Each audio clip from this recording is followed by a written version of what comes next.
Kung may isang bagay na hinding-hindi ko malilimutan, yun ay ang mapagkunwaring ngiti ng biyenan kong si Aling Nena nang tanggihan niya akong pautangin ng barya lang para sa pamasahe sa ospital. Sa mga sandaling iyon, ang buhay ng aking ama ay nasa binggit ng panganib at ang aking puso ay nanginginig sa takot at pag-aalala. Ngunit mas nanginginig ang aking damdamin dahil sa kanyang matamis na dila na puno ng kasinungalingan, idinadahilan niyang wala siyang nisingkong duling na napakahirap daw ng buhay niya. Ang mas nakakabaliw at nakakapangilabot. Sa parehong sandali, siya ay nalulunod sa milyon-milyong utang na halos hindi na niya kayang bayaran. At ang bangkong nagpahiram sa kanya ng napakalaking halaga, ang institusyong pinagkakautangan niya. Ito'y pag-aari ng aking pamilya. Hindi niya alam. Pero malalaman niya. At sisiguraduhin kong sa pagkakataong iyon, hindi lang pamasahe ang mawawala sa kanya, kundi pati ang lahat ng pinagmamalaki niyang kasinungalingan. Ako si Amelia. Madalas akong mapuri sa aking hitsura, may mahaba at makintab na itim na buhok, mga matang may kislap, at isang kutis na madalas tanungin kung anong sikreto. Hindi ako ang tipo ng babae na nagpapansin, pero hindi ko rin maitatanggi na ang pisikal na anyo ay nagbukas ng ilang pintuan sa aking propesyon. Pero higit pa roon, sinikap kong paunlarin ang aking sarili sa iba pang aspeto. Matalino ako, masipag at ambisyosa. Sa murang edad, nakapagpatayo na ako ng sarili kong karera sa isang prestihiyosong kumpanya at nakabili ng sarili kong apartment sa syudad. Simple lang ang buhay ko, masaya sa mga maliliit na bagay at higit sa lahat, payapa. Ang pamilya ko ay hindi rin ordinaryo, bagamat mas pinili naming mamuhay ng tahimik. Hindi kami ang tipo na nagpapakita ng aming yaman sa social media o sa mga mamahaling sasakyan. Ang aming kayamanan ay nakatago sa matatalinong pamumuhunan at sa mga institusyong pinatatakbo namin ang may diskresyon, tulad ng bangkong magiging sentro ng kwentong ito. Ang aming apelyido ay may bigat sa mundo ng pananalapi, ngunit para sa karaniwang tao, kami ay simpleng pamilya lamang na nakaraos sa buhay. Hindi nila alam ang lalim ng aming impluwensya. Ang pagiging discreet ay isang mahalagang aral na itinuro sa akin ng aking mga magulang. Sabi nila, ang tunay na yaman ay hindi ipinagmamalaki, ito ay pinoprotektahan at pinauunlad ng tahimik. Nang makilala ko si Marco, ang aking asawa, sa isang corporate dinner, nadama ko agad ang isang koneksyon. Siya ay tahimik, matalino at may busilak na puso. Hindi siya ang tipo na naghahanap ng atensyon, at iyon ang nagustuhan ko sa kanya. Mahal na mahal namin ang isa't isa, at ang pangarap lang namin ay magkaroon ng sarili naming pamilya, malayo sa anumang drama o komplikasyon. Pinag-usapan namin ang aming mga pangarap, isang maliit ngunit komportableng bahay, mga anak na magtatapos ng pag-aaral, at isang buhay na puno ng pagmamahalan at paggalang. Walang halong materyalismo, tanging kapayapaan lamang. Buo ang tiwala ko kay Marco at naniniwala ako na magiging matatag kami sa anumang hamon. Pero hindi ko akalain na ang pinakamalaking hamon pala ay magmumula sa isang miyembro ng kanyang pamilya. Ang unang pagkakataon na personal kong nakadaupang palad si Aling Nena, ang ina ni Marco, ay sa isang hapunan bago ang aming kasal. Sa unang tingin, siya ay tila ang pinakamabait at pinakamaunawaing biyena na mahahanap mo. Punong-puno siya ng papuri sa akin, sa aking ganda, sa aking karera, at kung gaano raw ako kaswerte ni Marco. Ngunit habang tumatagal ang usapan, nagsimulang lumabas ang mga soble na palatandaan. Laging nakatuon ang kanyang mga kwento sa kanyang mga paghihirap, sa kanyang mga pangangailangan, at sa kung gaano daw kahirap ang buhay sa ngayon. Madalas niyang idahilan ang kanyang karamdaman para makahingi ng kaunting tulong pinansyal. Noong una, hindi ko pinansin, akala ko, natural lang iyon sa mga magulang na umaasa sa kanilang mga anak. Pagkatapos ng kasal, nagsimulang lumitaw ang mas malinaw na pattern ng kanyang pag-ugali. Madalas siyang bumibisita sa aming bagong bahay, hindi para magkwentuhan lang, kundi para laging may kailangan. Minsan, pambayad daw sa kuryente. Minsan, para sa gamot niya. Minsan, pambili raw ng pagkain. Sa bawat pagbisita niya, laging may nawawala sa mga gamit ko. Naaalala ko pa, isang beses, ang paborito kong kwintas, bigay pa ni Marco, ay biglang naglaho pagkatapos niyang magpaalam. Tinanong ko siya ng dahan-dahan. Ang sabi niya ay, napulot ko lang yata yan, Amelia. Akala ko sa akin. Ibabalik ko bukas. Pero hindi niya ibinalik. Sa isa pang pagkakataon, ang bagong relo ni Marco na nakapatong lang sa dresser ay naglaho. Laging may idinadahilan pero hindi niya kailanman ibinalik ang mga bagay na nawawala. Ang mas nakakapagtaka ay ang kanyang paraan ng pagtingin sa mga gamit namin. Ang kanyang mga mata ay laging nakatuon sa mga bagong bili, sa aming bagong refrigerator, sa sofa, o kahit sa aking mamahaling hand cream. Sa tuwing mapupuri niya ang isang bagay, agad siyang magtatanong ng presyo, kasunod ng isang mahabang buntong hininga at pagdaing tungkol sa kung gaano raw kamahal ang lahat. Ang laki ng gastos niyo dyan, Amelia. Sana ay ipinambayad niyo na lang sa utang, sabi niya minsan, habang nakaturo sa bagong telebisyon namin. Hindi ko lubos maintindihan ang kanyang motibo. Nagkaroon na ako ng kakaibang pakiramdam, isang uri ng pag-aalinlangan na hindi ko pa naranasan dati sa isang kapamilya. Hindi ko alam kung ano ang dapat kong gawin, o kung paano ko siya haharapin nang hindi nasisira ang aming bagong kasal. Ang mga maliliit na insidente ay unti-unting lumala, at ang tunay na kulay ni Aling Nena ay nagsimulang lumantad. Ang kanyang mga pangangailangan ay naging mas madalas at mas malaki. Halos lingguhan na siyang humihingi ng pera para sa iba't ibang dahilan, mula sa pambayad ng kuryente at tubig, hanggang sa emergency medical check-up na palaging kinailangan ng iba't ibang kamag-anak. Napansin ko rin na laging may kasamang malalim na buntong hininga at isang dramatiko kawawa naman ako, walang-wala talaga, ang kanyang mga paghingi. Ang mas nakakainis ay ang patuloy niyang paghahambing ng aming pamumuhay sa kanyang kahirapan. Buti pa kayo, Amelia, laging nakakabili ng mga bagong gamit. Kami rito, walang makain, sabi niya minsan, habang nakaturo sa bagong set ng hapagkainan na binili ko. Ang kanyang tono ay puno ng pasaring at inggit. Hindi pa rito natapos. Nagsimula na siyang magkalat ng mga tsismis tungkol sa akin, sa iba pang kamag-anak. Narinig ko mismo sa isang pinsan ni Marco na, ang sabi ni Tita Nena, sobrang luho mo raw, Amelia. Hindi ka raw marunong mag-ipon. Lahat ng kinikita mo, binibitawan mo lang. Ang mga pananalita niya ay parang sinasadyang sirain ang reputasyon ko, na parang gusto niyang gawin akong kontrabida sa kanilang pamilya. Nagdulot ito ng malaking pagkabahala sa akin. Hindi ko maintindihan kung bakit niya kailangan magsinungaling at manira ng kapwa, lalo na't wala naman akong ginagawang masama sa kanya.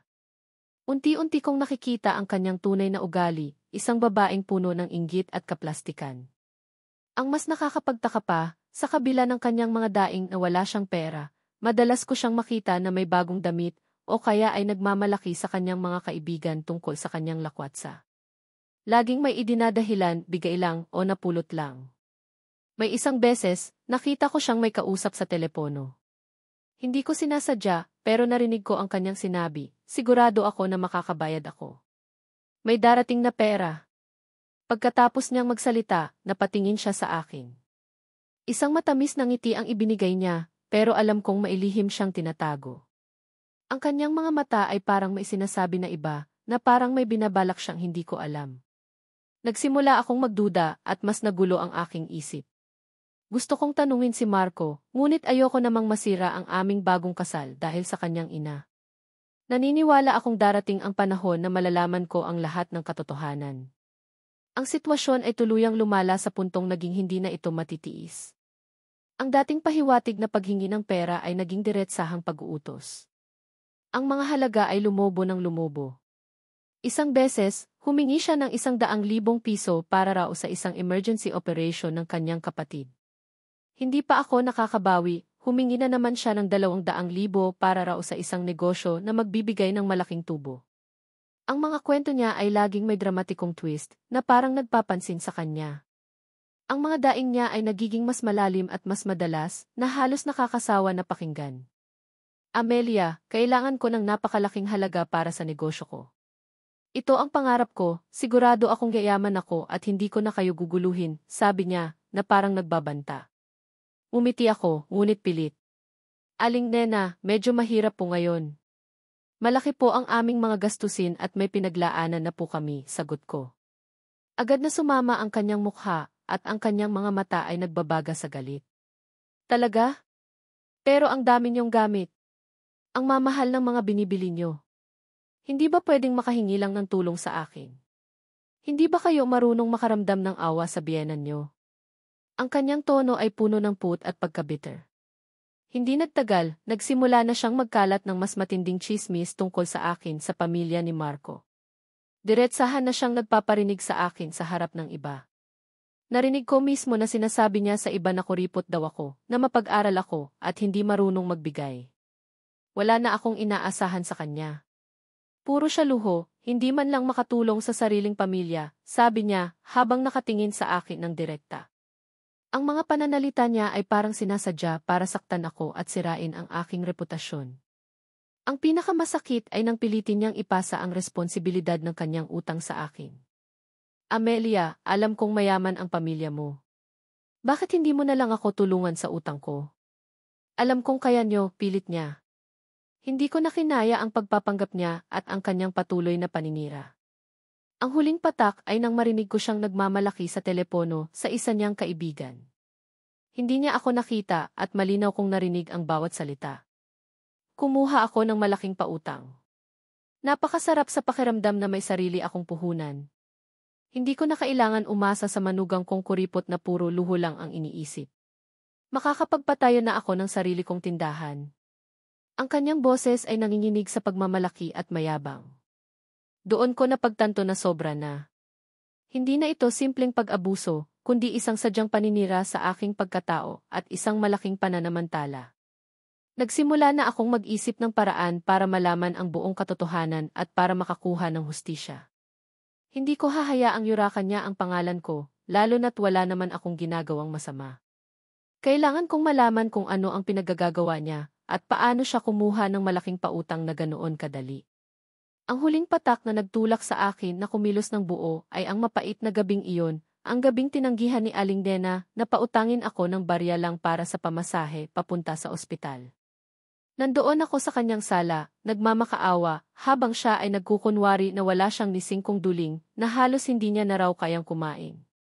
Ang kanyang mga mata ay walang emosyon at ang kanyang boses ay matigas. Pasensya na, Amelia. Alam mo naman, mahirap lang ako.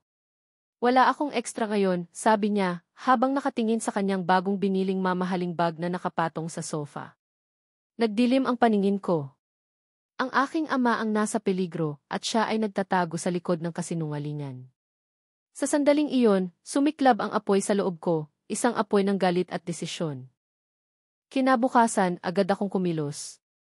Sa tulong ng aking tiyo, na isa sa mga matataas na ehekutibo sa Prisma Bank, ang bangkong pag-aari ng aming pamilya, nagsimula akong magtanong tungkol sa mga malalaking utang na nakapangalan sa mga individual. Sinabi ko lang na mayroon akong hinahanap na koneksyon sa isang pamilya na pinaghihinalaan kong nagtatago ng hindi magandang intensyon. Hindi ko direktang binanggit ang pangalan ni Aling Nena para mapanatili ang diskresyon at upang makita ang buong larawan. Maraming oras ang ginugol ko sa pagrepaso ng mga dokumento, at halos hindi ako makatulog sa pag-iisip kung ano ang matutuklasan ko. Isang gabi, habang nagtatrabaho sa office ko, dumating sa akin ang impormasyon. Isang file na naglalaman ng mga detalye ng isang napakalaking loan. At doon, sa pangalan ng umuutang, lumabas ang buong pangalan ng biyenan ko, Nena Santos. Nanginginig ang aking mga kamay habang binubuksan ang file. At doon, lumabas ang buong katotohanan. Isang malaking loon, daan-daang libo, na kinuha ni Aling Nena sa Prisma Bank. Ang kontrata ay detalyado, kasama ang petsa ng pagkuha, ang halaga, ang buwanang bayarin, at ang nakakatakot na listahan ng mga overdue payments. Ang mas nakakagulat, ang loon na ito ay naaprubahan sa ilalim ng isang lumang sistema, bago pa man na ipatupad ang mga mas mahigpit na patakaran ng bangko. Ang mga detalye ay nagpakita na matagal ang hindi nagbabayad si Aling Nena, at ang interes ay patuloy na lumalaki sa astronomical na halaga. Nanlumo ako sa laki ng panlilinlang, ngunit kasabay noon ay nakaramdam ako ng matinding kapangyarihan. Ang babaeng nagpakita sa akin ng pagmamakaawa, ang babaeng nagsinungaling at nanamantala sa akin at sa ibang tao, ay may malaking utang pala sa bangko ng aming pamilya. Hindi lang simpleng utang, kundi isang utang na hindi niya kayang bayaran at matagal na niyang ipinagsasawalang bahala. Ngayon, nasa akin ang baraha. Ang dating api-apihan, ang babaeng walang boses, ay may kakayahang baliktarin ang sitwasyon at ihayag ang buong katotohanan. Isang ngiti ang sumilay sa aking labi. Hindi ito paghihiganti dahil sa kasamaan, kundi pagpapanumbalik ng hustisya. Alam kong panahon na para matuto siya ng leksyon. Ang bawat sentimong ipinagkait niya sa akin ay sisiguraduhin kong babalik sa kanya ng doble. Hindi nagtagal, nagdaos ng isang pamilya reunion ang mga kamag-anak ni Marco. Ito ang perpektong pagkakataon para sa grand reveal. Pinili ko ang isang simple, ngunit eleganteng damit na nagpapatingkad sa aking kagandahan nang hindi nagiging sobra. Ang aking mukha ay maaliwalas, ngunit may bahagyang kislap sa aking mga mata, kislap ng desisyon. Si Aling Nena naman, naka-all out sa kanyang pagrampa. Nagmamayabang siya sa lahat tungkol sa kanyang matagumpay na negosyo, na tila ba naging instant milyonarya na siya.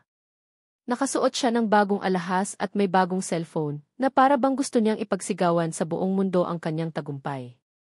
Alam niyo ba, nagpundar ako ng negosyo. Hindi ko na kailangan magpautang sa iba. Ang sarap ng pakiramdam na may sarili kang pera, hindi ba, Amelia? Hindi ka na umaasa sa iba, sabi niya, habang tinitignan ako ng mapanuksong tingin. Mumiti lang ako, ngunit hindi umabot sa aking mga mata ang ngiting iyon.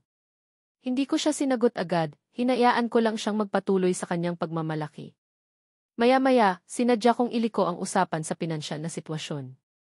Nakakatuwa po na ngayon, marami na ang handang magpautang sa mga nagnanais magsimula ng negosyo, lalo na't malaki ang tiwala ng mga bangko sa kanilang kakayahan, sabi ko, na parang walang ideya sa kanyang mga utang.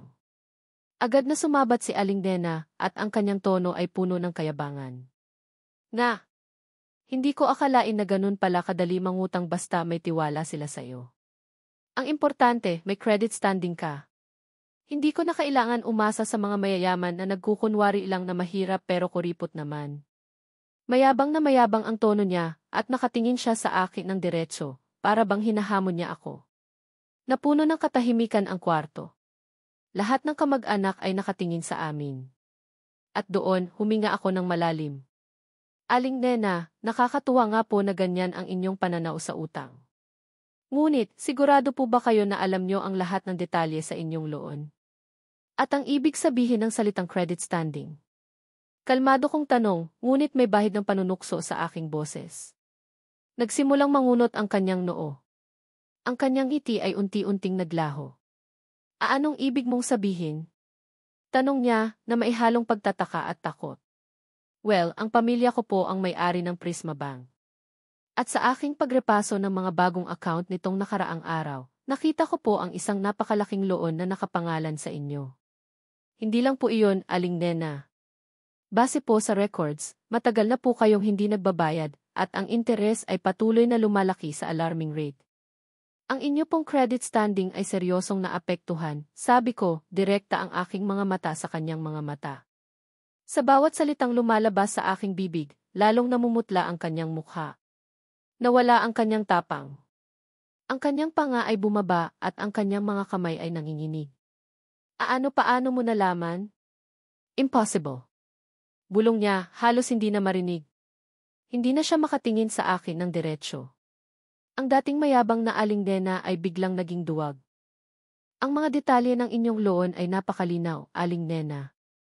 At dahil matagal na po kayong hindi nagbabayad, ang bangko po ay mapipilitang gawin ang nararapat. Ayon po sa kontrata, kasama na po rito ang posibleng pagkuha ng anumang ari-arian na nakapangalan sa inyo, at maging ang mga collateral na nakasaad sa inyong kasunduan, kalmado kong paliwanag, habang ang buong pamilya ay nagbubulungan. Ang ilan ay nagulat, ang ilan ay galit, at ang iba naman ay tila nasisiyahan sa pagbagsak ng kanyang maskara. Ang kanyang matagumpay na negosyo ay isang malaking bulalang na biglang sumabog sa harapan ng lahat. Ang kanyang reputasyon ay nawasak, at ang kanyang kayabangan ay naging abo. Sa sumunod na mga linggo, naging magulo ang buhay ni Aling Nena. Ang mga formal na abiso mula sa Prisma Bank ay nagsimulang dumating. Dahil sa laki ng kanyang utang at sa kawalan ng kakayahan niyang magbayad, napilitan siyang harapin ang legal na proseso ng bangko. Ang kanyang negosyo ay tuluyang bumagsak. Ang mga ari-arian na kanyang ipinangako bilang collateral ay kinailangang kunin. Ang kanyang pagmamalaki ay naglaho, napalitan ng kahihiyan. Marami sa mga kamag-anak ang nagulat, ngunit marami rin ang hindi na nagulat. Ang kanyang mga kasinungalingan at pananamantala ay nalantad na sa lahat. Hindi ako nakaramdam ng kagalakan sa kanyang pagbagsak, kundi ng isang malalim na pakiramdam ng hustisya. Hindi ko nais na tuluyang masira ang kanyang buhay, ngunit kailangan niyang matuto ng aral. Kailangan niyang malaman na ang panlilinlang ay may malaking kapalit at ang pagyurak sa kapwa ay hindi kailanman magdudulot ng tunay na tagumpay. Ang insidenteng ito ay nagpatibay ng husto sa relasyon namin ni Marco.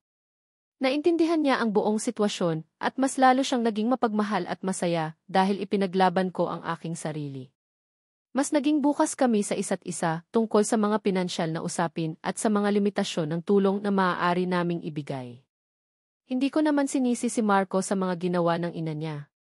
Alam kong mahal niya ang ina niya, pero mahalaga ring makita niya ang katotohanan at ang kahalagahan ng integridad.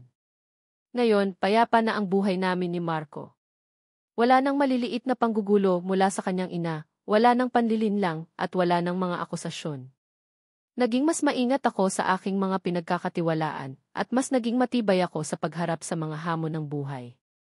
Ang karanasan na ito ay nagbigay sa akin ng matinding aral na ang tunay na yaman ay hindi nasusukat sa pera o sa ari-arian, kundi sa integridad ng isang tao, sa kanyang paninindigan sa katotohanan at sa kapayapaan ng kalooban. Sa huli, ang karma ay sadyang totoo. Ang bawat kasinungalingan, ang bawat pananamantala ay may katapat na kabayaran. Ang kapayapaan na nararamdaman ko ngayon ay ang tunay na premyo ng paglaban para sa hustisya. Ang kontrol sa aking buhay ay nasa aking mga kamay na muli at alam kong sa susunod, hindi na ako magpapabola sa kahit sino. Sana ay maging aral din ito sa inyo.